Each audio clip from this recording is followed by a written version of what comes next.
went well. We had a service I went to, first of all, to Francis's home. We had a service in the evening, so that we made it more convenient for the people that we had invited to come. The place that they found was a very nice place, and I think it's very comfortable.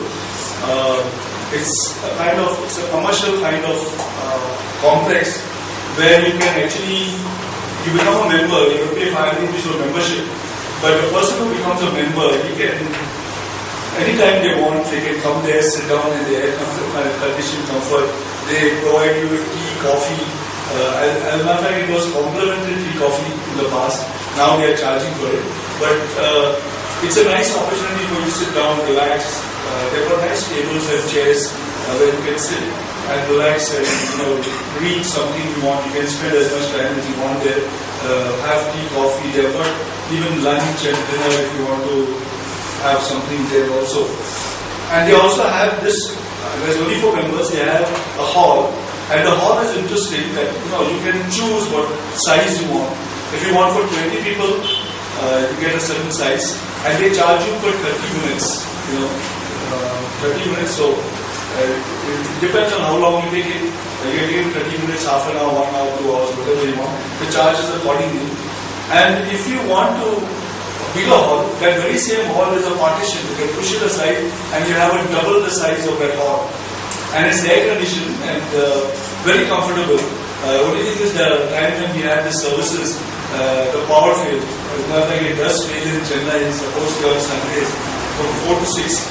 The manager actually wanted us to change the time, but it was too late for us to let the change. So we just managed with the fans from 4 to 6, and after that we used it for 1 hour after that, had tea, coffee and all those things, and some snacks and also what we got. So we spent another 1 hour there in fellowshipping. That time the air conditioning was on, it was very comfortable, very nice. We didn't want to leave the place because it was so nice as compared to outside. None of the people that we invited came, and usually we expect about 2 or 3 people to turn up, but there may have been some reason. One of the reason was that I sent that invitation a little late. That could have been a problem, I'm not sure. It was sent on Monday and they had to come back Sunday. So sometimes there may be a delay in the postal department, and it may reach them just before, let's say, Friday or Saturday or something, and they won't be able to make changes in plans. Anyhow, it was not a problem because we thought that we'll continue doing this. Every time I happen to come there, we will have we'll invite people. So depending on who comes, otherwise we will probably have services at their homes as they're having right now. So we should leave the door open. We should try our best to do our part. Leave the rest in God's hands, and I'm sure we will. Now, on the positive side, Teddy Pandithurai was there for services, and he used to come occasionally, but he's very committed to the church because it's not, even though he, for some reason or other, he wouldn't attend church, he's very committed and keeps in touch, and all those things are there with him. But he was there for services, and I happened to mention to him that one of the board members in the old trust is resigning from the board. And we really want young people to join and to be board members, take an active role in the board. He volunteered, and he said that I have Saturdays, Sundays off, no problem for me, and it's just twice a year. He's happy to come. I told him, what about AGM, which is there at the feast? He said he'll come for that also. He has been trying to come for the feast a couple of years, but something or other went wrong. He said if things don't work, he will come at least. If it's not possible for... I joked with him, I told him, see, if you don't come to AGM, so you are going to have to come. Your board members, you have to be there for the AGM. So anyway, hopefully things will work out. But I want to expose, the old trust won't last. I hope it will. It's a hope. We can shut it down sooner or later and operate from the new trust. But so long as it's there, at least you get some experience. Some of these young people get the experience of how a board is done, how things function, so that sooner or later we can induct them in a new board, and they will be of value, they will be able to contribute to the new board. So, as many as possible, I would like to train and mentor so that they can take over from the older generation as time goes by. So I was very pleased because of that, because he volunteered. I knew I could see 2 or 3 other people who would be happy to join the board also, but I know they have difficulties which would make it quite a difficulty. If I said, can you join, they would say yes, I'm sure, but I know that they will have difficulties in doing so. So I was glad that he actually said he would join the board. Anyhow, so second, there will be a smooth transition after you leave. Of course, you won't be coming for the next board meeting, but you will be there for the board meeting after that. I booked your tickets for this board meeting. I hope you know that. Okay, so next week we'll have service as usual with the Lord's Supper and the club after that. Passover is coming on 25th, which is the week after that. Okay, so and we have got 5 Sundays in March. So we are discussing that matter, but most likely we will hold the service, Passover service, and it will be coming actually on Easter Sunday at Tony and Sandhya's place. Most probably, I'll let you know. He will confirm. We can have a service as well as Passover at his home with a potluck meal if possible. We'll see how it works out. Whatever is best. Whatever is convenient, we'll work it out. So it's a special day for all of us. So that's the plan, and hopefully it's tentative right now, but hopefully we'll work out. Next week we'll have as usual, we'll have the Lord's Supper and club. I don't want to change that because some of the young people from this mission also would have scheduled to come for that meeting, so I don't want them to change the schedule. Okay, today I will be talking about the season, that we are in, the feast days, the things that we do over here. I got this quote or this illustration from one of the on the internet. It said that about 500 years before Jesus Christ was born, there was a man named Buddha that came into this world. Nobody prophesied that he would come on this earth, and nobody prophesied that he would do anything special or anything great. But this man came on this earth, he introduced a new religion, which is Buddhism, and he got a great following. A large number of people followed him. 500 years after Jesus Christ, another man came on this earth, was born on this earth. His name was Muhammad, the Prophet. He established a religion called Islam, and he gathered a large number of people, a large number of followers. But nowhere was it ever prophesied that this man would come on this earth and he would do these things. When Jesus came on this earth, it should have not been a surprise to anybody when he did, because he was being prophesied as the Messiah who would come on this earth at least 4,000 years before that. At least 4,000 years. There is something very interesting about Jesus Christ. There were many prophecies made about Jesus Christ, and all of them came true.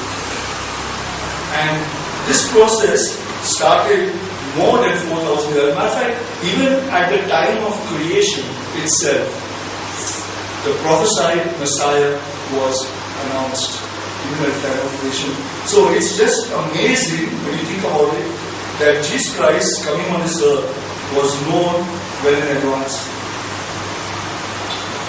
We find something very interesting when we read scripture. I talked last time about, was it last time? About the Bible. Okay, no, the last time, I was in Chennai, the last Sunday. The Sunday before that, I talked about the Bible, I talked about how important both the Old and the New Testament is. It's not just the New Testament now. We come under the New Covenant, okay, which is in the New Testament, and we should take it seriously, but the Old Testament also teaches us many things. Without the Old Testament and the Old Covenant, we would not have fully understood the New Covenant. So it is important for us when we study the Bible, to study the whole Bible, because it has both the Old and the New Testament, and both of them are important. We know from the Old Testament that Jesus was Jewish. I mean, the New Testament also is mentioned, but we know that Jesus would come from a Jewish background.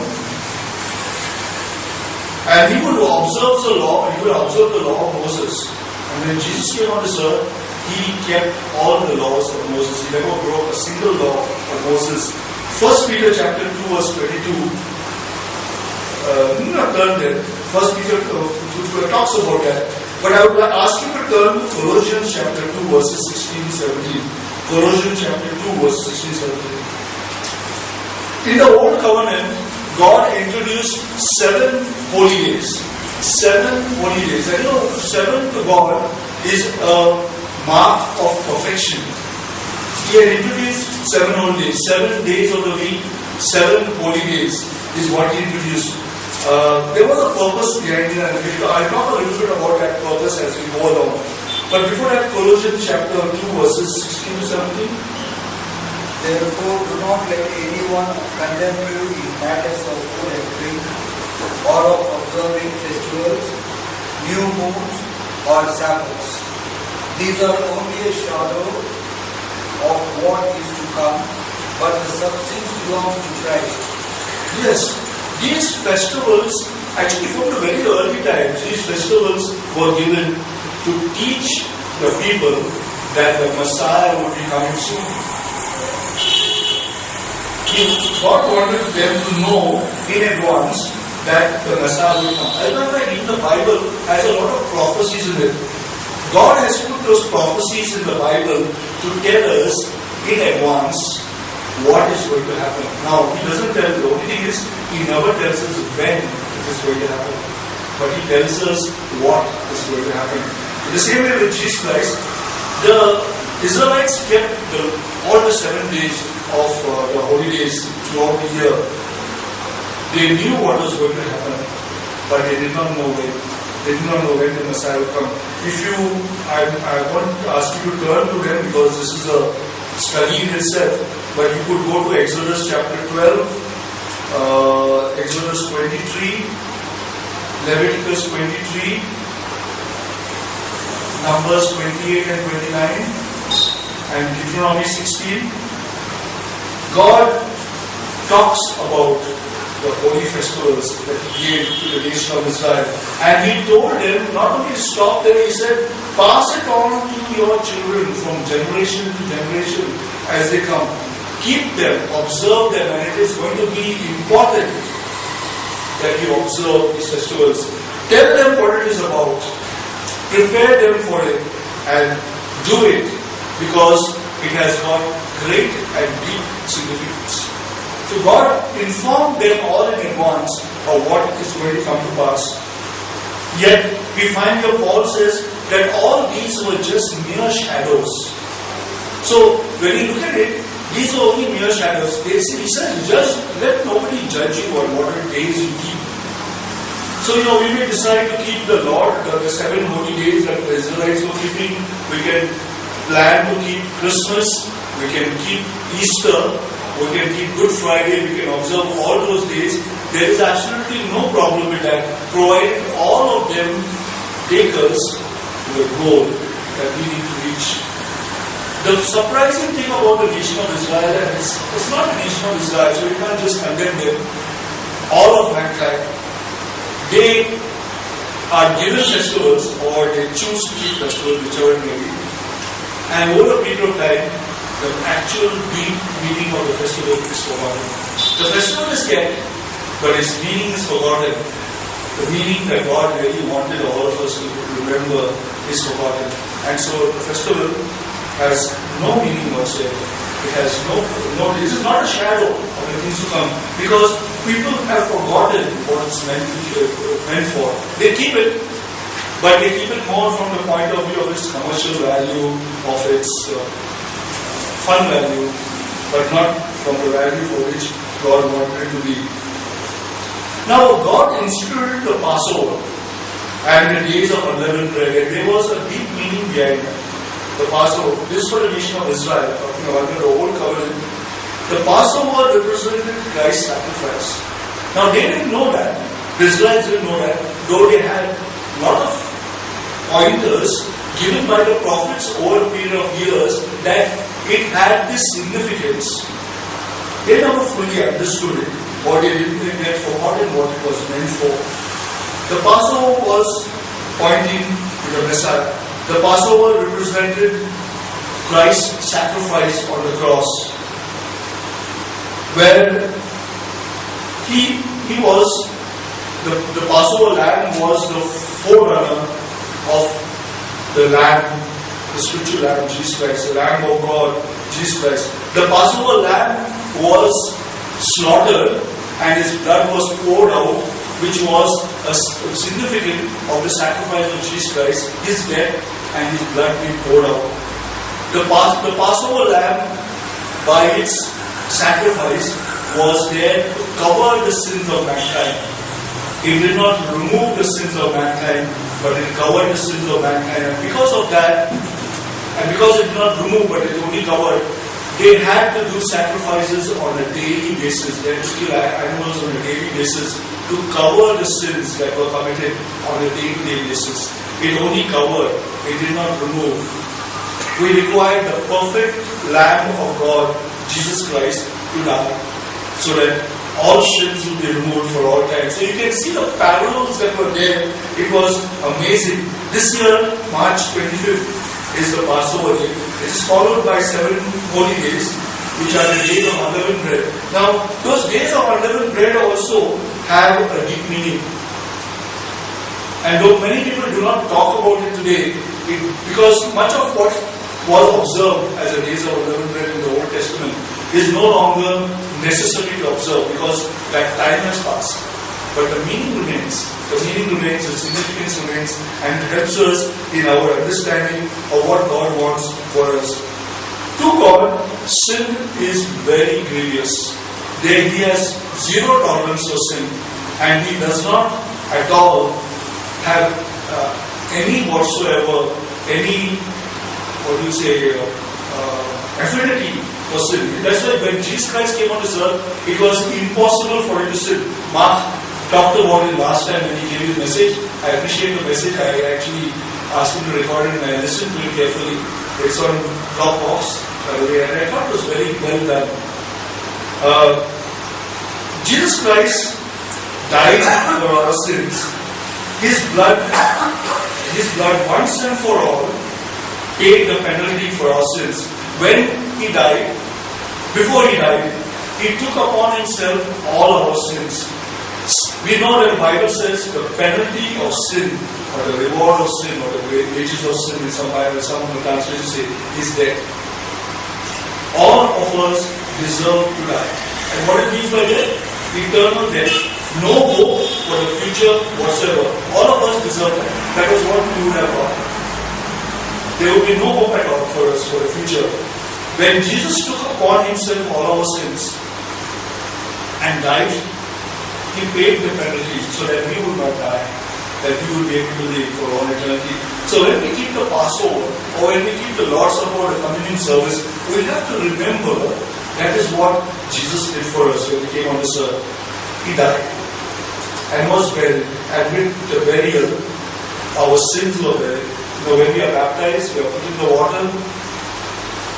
It's just a significance. It's only a symbol. It is a burial. We bury ourselves in the water, or the pastor will bury us in the water. And when we come out, what we are saying is, our sins are gone. It is buried. Our lives are changed. We are going to move ahead with a different life. We have repented. What does repentance say? Repentance means, I am sorry for what I have done. Henceforth, I am not going to do what I have done so far.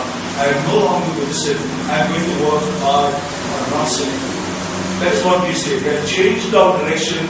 We have moved, or we started to move.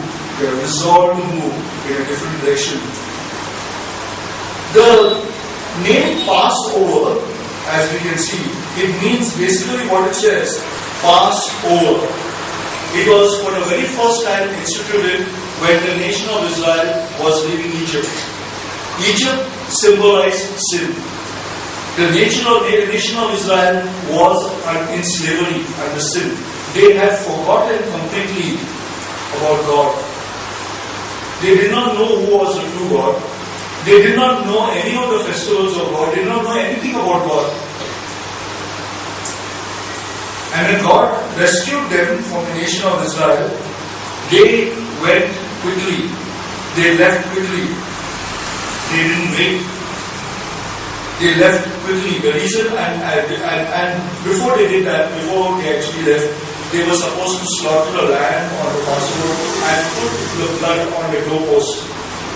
And the angel of God went that night, that was the final plague, went that night and killed all the firstborn of all the people that did not have that blood on the door. He passed over the house of the Israelites who had that blood on the door. That's where the word Passover came into being. And that's exactly what happens for us today. Because Jesus Christ sacrificed himself for our sins, God passes over us. We would have died otherwise. We live because of what Jesus Christ did for us. The angel of death passes over us. He does not kill us and passes over us. So you can see the significance of each and every one of this festival. The days of unleavened bread. Unleavened or leaven signified sin, right from the early days. Even some of the, in the New Testament, many of the people who wrote, Paul for example, who wrote some of the letters, he talks about leaven and unleavened. Why was the days of the 7 days called the days of unleavened bread? Because when they killed the sacrificial lamb or the Passover lamb, they, as the normal tradition was, they ate bread also. They ate bread, they drank wine, and they had bitter herbs and bread. There wasn't any time to leaven the bread. You know what is leaven? It is fermenting of the bread so that it puffs up. It puffs up. You have to give it time. When you put the yeast in the bread, you have to give it time to ferment so that it will produce carbon dioxide and it will puff up. They had no time for that, so they made flat bread and they ate it quickly and they left. And so from that time onwards, the Israelites for 7 days, even now, from the 25th onwards, they will not eat any leavened bread. As a matter of fact, they will clean their houses of any leaven that can be there. Because leaven signifies sin. And the purpose of that, or the spiritual plane, was that you choose to remove sin out of your life. Or remove leaven out of our lives. So what are we doing? What does all these festivals signify for us today? It tells us that first of all, Jesus died for our sin and took our sins upon himself so that we don't die, that the angel of death passes over us and does not kill us, when we should have died for all eternity. He passes over us and allows us to live with Jesus Christ, and we have this hope that we can live with Jesus Christ one day for all eternity. The days of unleavened bread reminds us of our commitment to put sin out of our lives. Not just for 7 days. 7 is a number of completion. It signifies that we completely put sin out of our lives for all times. And our entire lifestyle has changed from a lifestyle of sin to a lifestyle of righteousness. Leaven symbolizes puffiness, arrogance, pride. And these are some of the sins that God does not like. Arrogance and pride. Why did the Israelites celebrate the Passover? They celebrated it because they were ordained by God. God commanded them to keep it. If you want to note down the scripture in Exodus chapter 12 verse 3. He wanted the children to know, they should be trained to know about this. Same chapter 23 to 24. It should be observed in the home. Exodus chapter 12 verse 46. The father commanded the fathers were commanded to tell their children of the Passover. Same Exodus 12 verse 26, 27. Fathers to teach their children. Exodus 13 verse 8. And Exodus 12 as a whole records the Passover story. Leviticus 23 also records the Passover is the ordained feast to be observed. That was important and had to be passed down through the generations. What happened in the New Testament and the New Covenant or under the Old Covenant was just, as you said, as Paul said, a foreshadow of Jesus Christ. Today, Jesus Christ has already come, yet He was here for now 2,000 years. Okay, He has come. He came on this earth as prophesied. He came on this earth and He lived on this earth and He died for our sins. So that what happened at the time of Passover and the days of unleavened bread happened when Jesus Christ came on this earth. It was a foreshadow of Jesus coming in the world, a Passover lamb to die for our sins. So it has already happened. And I told you at the beginning that the Passover and many of these sacrifices, these festivals, and the coming of Jesus Christ to begin with was already prophesied from the earlier times. If you go to Genesis, you find when Adam and Eve sinned, some very interesting things happen. I will not go to that because that's a study in itself. But when you look at Genesis itself, when Adam and Eve sinned and God searched them out in the Garden of Eden and they hid from God, what did God say? Called out to them when they came, He said, what happened? Why were you hiding? And He said, and I'm paraphrasing here, they said, because we realized we were naked, we were ashamed. We were ashamed that God would see them naked. They were also ashamed that they were not covered. You know what God did? Very interesting thing He did. He slaughtered an animal. We don't know what animal He slaughtered. He slaughtered an animal, took the skin of the animal and covered them. That itself signified Jesus Christ coming one day, the Passover lamb. It signified what God did later in having the Passover in the days of unleavened bread, when the animals were slaughtered to cover the sins of mankind, to cover the sins of Israelites. So you can see when you look at the Bible, there is a thread that travels right through from Genesis to Revelation, and that thread is Jesus Christ and His plan for salvation. It's just amazing. This Bible is all about Jesus Christ. Just about Jesus Christ. Though we don't see His name is not mentioned, it is about Him. Even prophets in the Old Testament prophesied about Jesus Christ. We find even before that, Abraham and Isaac. Abraham was asked to sacrifice his own son, his only son Isaac. It was again a sign that Jesus, God would sacrifice, God the Father would sacrifice His only Son, Jesus Christ. There are so many indications. Turn to Isaiah chapter 53, verses 6 to 7. So we see a deep significance in everything that is mentioned in the Bible. A very deep significance. There's a deep symbolism in the Bible. And it's so exciting when you study all these things. And you begin to see how important this great plan that God made for mankind is to Him. Isaiah chapter 53 verses 6 and 7. We all like sheep have gone astray. Each of us has turned to his own way. And the Lord has laid on Him the iniquity of us all. He was oppressed and afflicted, yet He did not open His mouth. He was dead like a lamb to the slaughter, and as a sheep before her shears is silent. So He did not open His mouth. Yeah, He did not open. He just was a sacrificial lamb, but a unique sacrificial lamb. He was God in the flesh, the one who created everything on this whole universe. He died for our sins. He actually died for our sins. Revelation chapter 1 verse 5. Revelation 1 verse 5.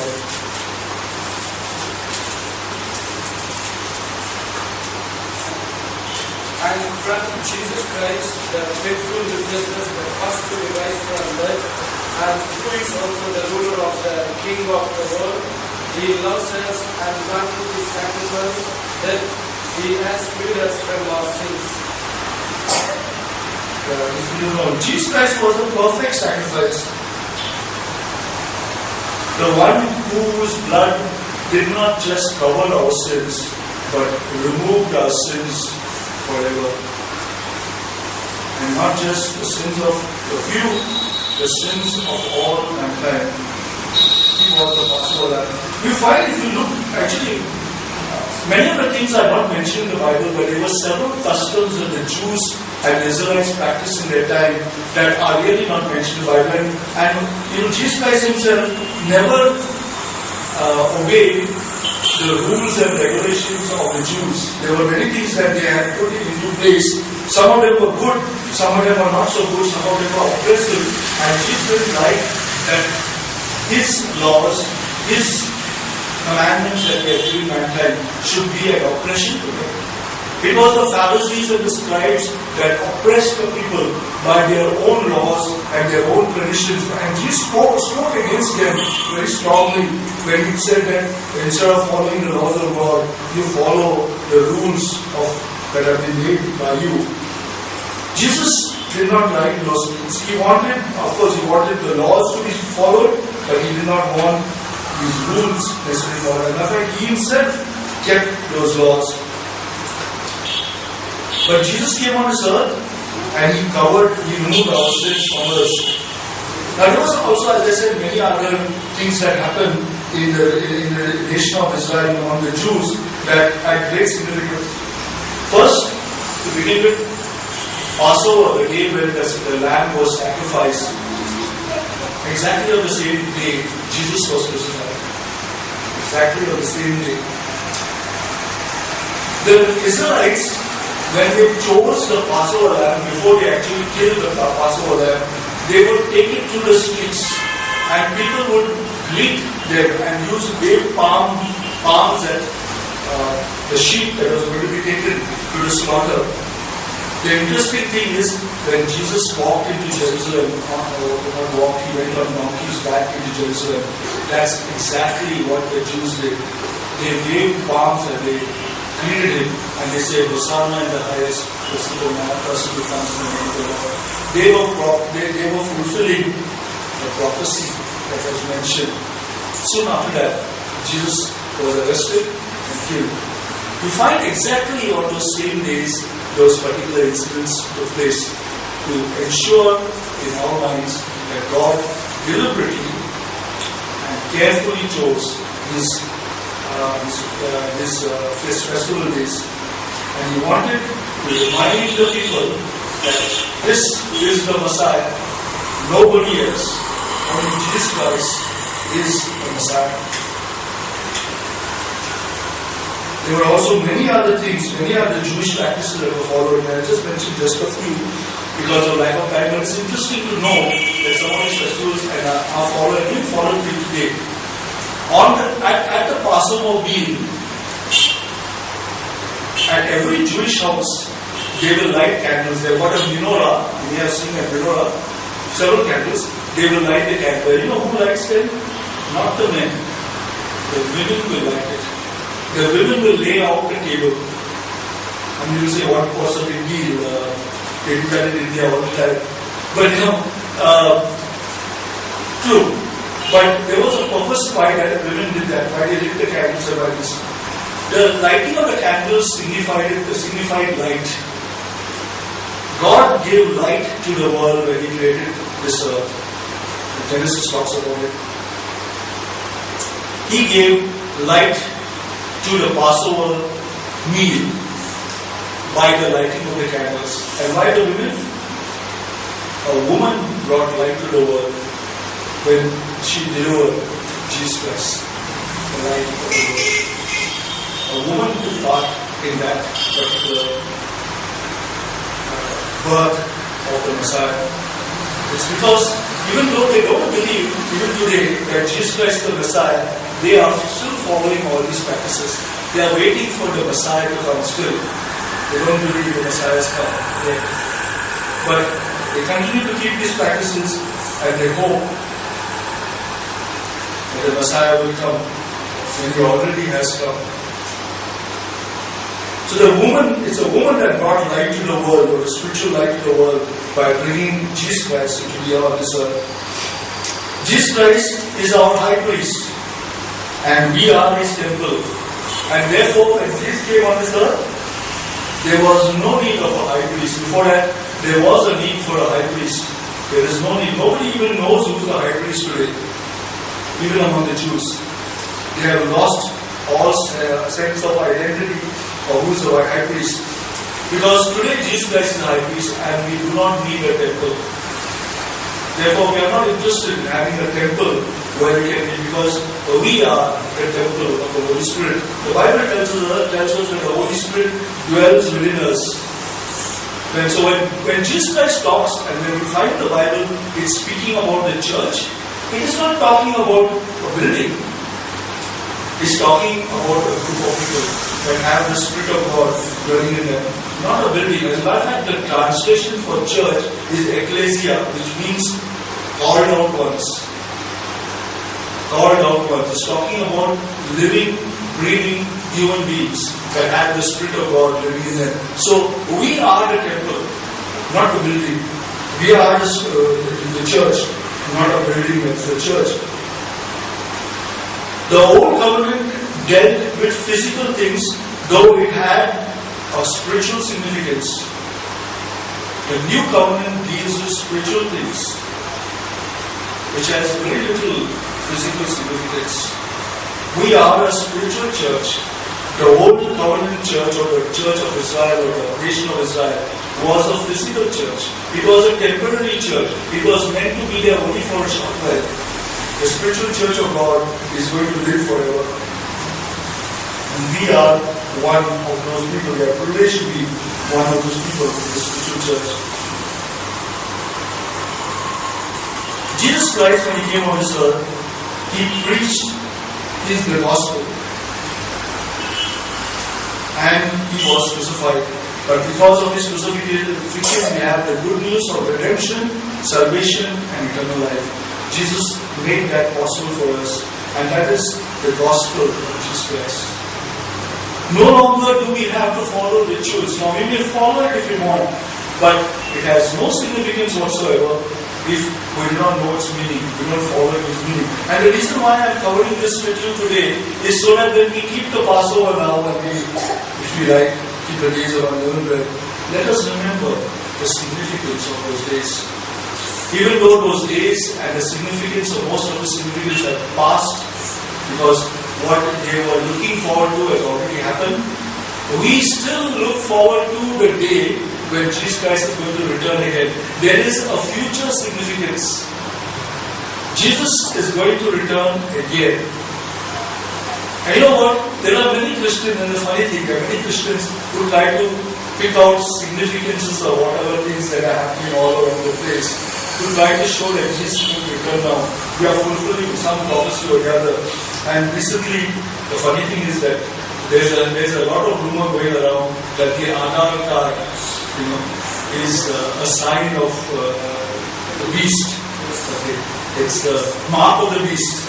Okay. I don't know how many of you believe it. Don't believe it. Okay.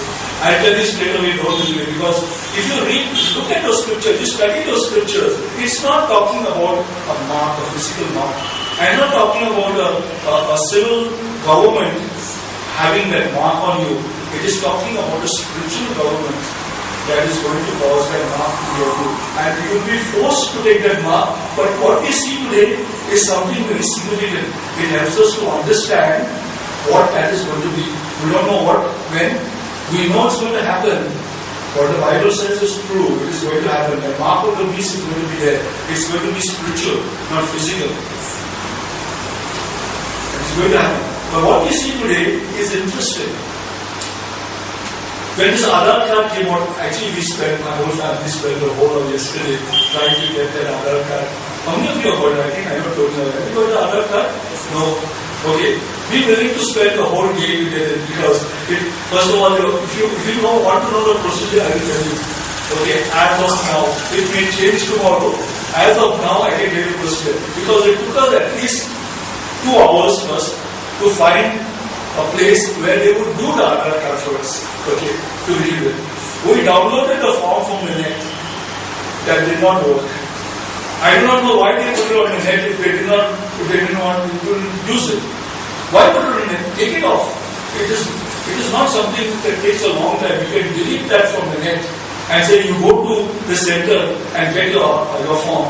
Nobody told us that we printed 4 forms and printed up everything. And then for 2 hours we were looking for a place where we can get. Eventually we went to a place, the right place. And we spent the whole day from around 11 to almost 5 o'clock to get that Aadhaar card. They took a nice scan, they took fingerprints of all your fingers and your thumb. And if it would help in any way, your toes also. They didn't do that thankfully. But they did whatever they could to ensure that there is a mark.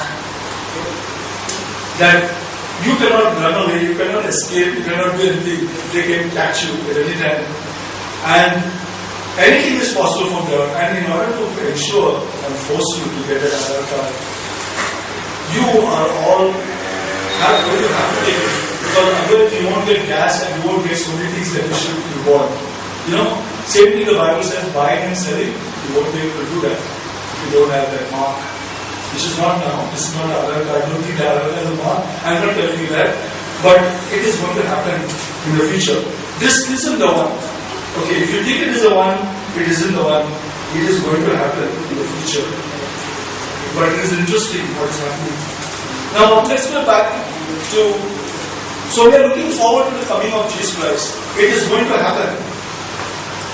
And we should be prepared. Let us not make the mistake the Pharisees made. Let us not make that mistake of forgetting the significance of the days that they kept, the Passover, the days of unleavened bread. They forgot the significance of it. So that when the Messiah came, they did not welcome him.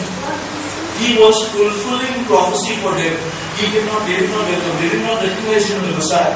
When the Messiah comes again, let us be prepared to recognize him and to worship him and to come to him when that happens, because it will come, that day will come. Maybe in our lifetimes, maybe not in our lifetimes. But let us teach our children and the children that come after to be prepared always to receive the Messiah when he comes. So that we do not make the mistake the Pharisees and the scribes and the Jews made in this time of denying the Messiah, of rejecting the Messiah when he comes. Of course, when he comes again, we will not be able to do that. Because he will be coming in power and glory. And nobody will be able to challenge him when he comes again. But anyway, let us always be prepared.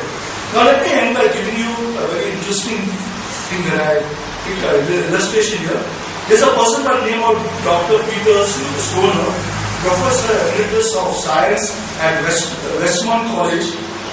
He wrote a book entitled Science Speaks, in which he wrote about the law of compound probability. And he referred to 8 of the prophecies of the coming of Jesus Christ. He said many prophecies are made of Jesus Christ, but I am picking out just 8 prophecies about Jesus Christ.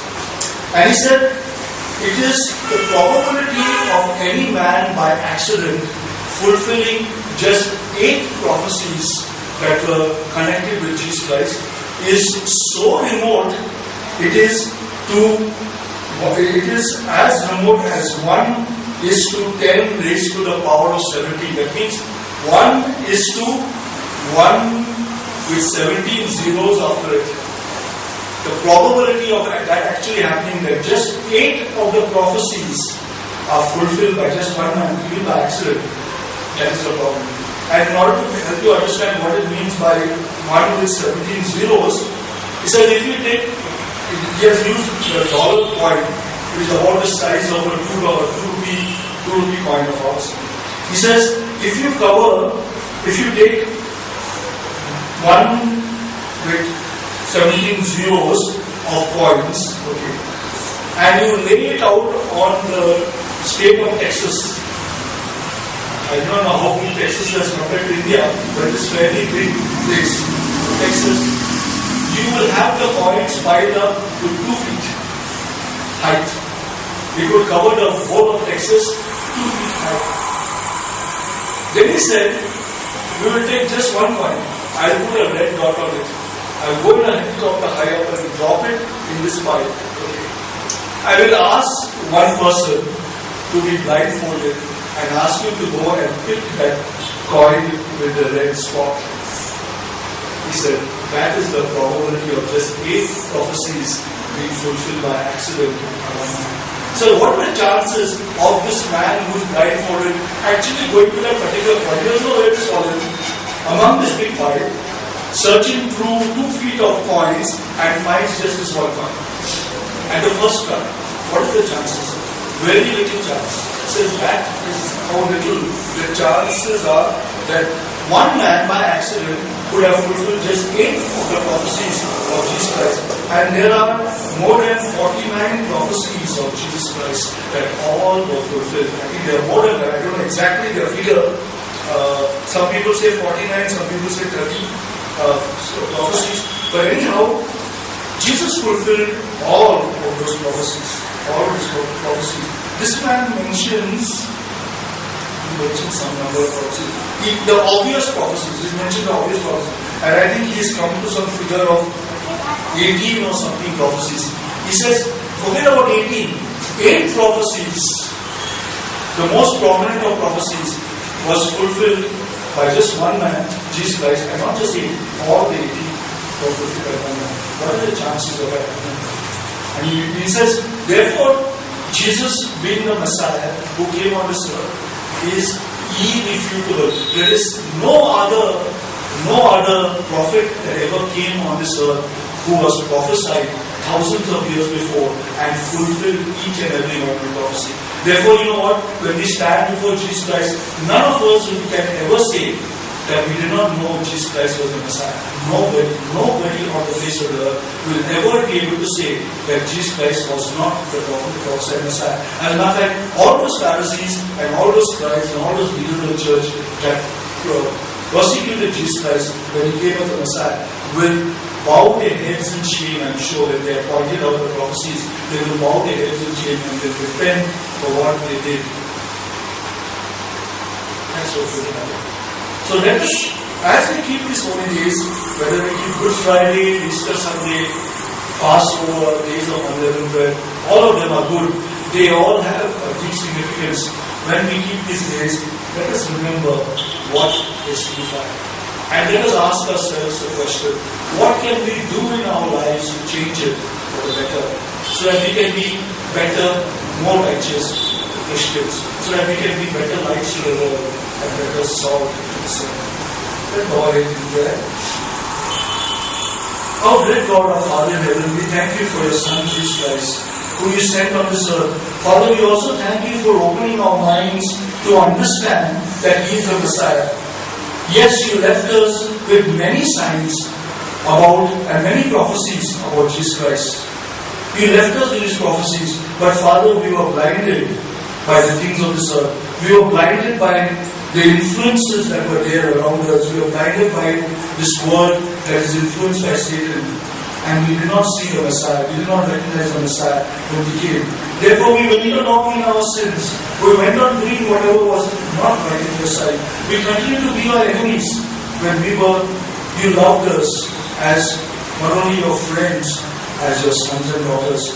We will continue to be your enemies. You sent your Son, Jesus Christ, so that we could be reconciled to you. So that we could no longer be enemies, but we could be your friend. You sent your Son for that. Help us to remember that, Father, as we keep this holy period of time. Help us to remember the great significance of your Son, Jesus Christ, coming on this earth. His sacrifice and his death and his shed blood for mankind. Of his resurrection and for his presence with you for all eternity. We know, Father, when we look at the life of Jesus Christ and what he signifies, we know and we look forward with great hope and great anticipation and great joy for your coming, for your Son's coming on this earth. When we can be with you for all eternity, together with you for all eternity. What an amazing thing to happen, Father. We look forward to that time. We don't know when it's going to happen. Neither we should try to outguess you by trying to choose or trying to predict a day when Jesus Christ will return. You yourself said that nobody knows. Your Son Jesus Christ will return, that nobody knows when he's going to return again. Let us leave it at that, because we know, Father, that you know better when to send him, and we are in full faith and confidence that he will come when you see it fit. In the meanwhile, Father, help us to be faithful servants, hard-working, faithful servants of your kingdom. Help us to continue to zealously do your work, knowing, Father, that the time is short, that with each day that goes by, we are nearer to your kingdom, and that we have just a short time to do your work. Help us to continue to work with zeal and enthusiasm in getting the work done, so that whenever Jesus Christ returns, we will always be ready for Him. We thank you, Father, for the significance that you've given us, for the understanding that you have given us, the knowledge that you have given us. We thank you for it. We ask you to remember it at all times. We ask you to help us to teach our children about it, and the children that come, so that whenever Jesus Christ returns, our generations will be prepared and will be blessed by it. We thank you for your love for us, for your concern for us, and for the opportunities that you have given us to worship you and to call you Father. The privilege to call you Father. The privilege to call Jesus Christ our older brother. And the privilege to be your children now and for all eternity. We thank you for all that you do for us, Father, for your love for us. And we ask all this in Jesus' holy and most blessed name. Amen.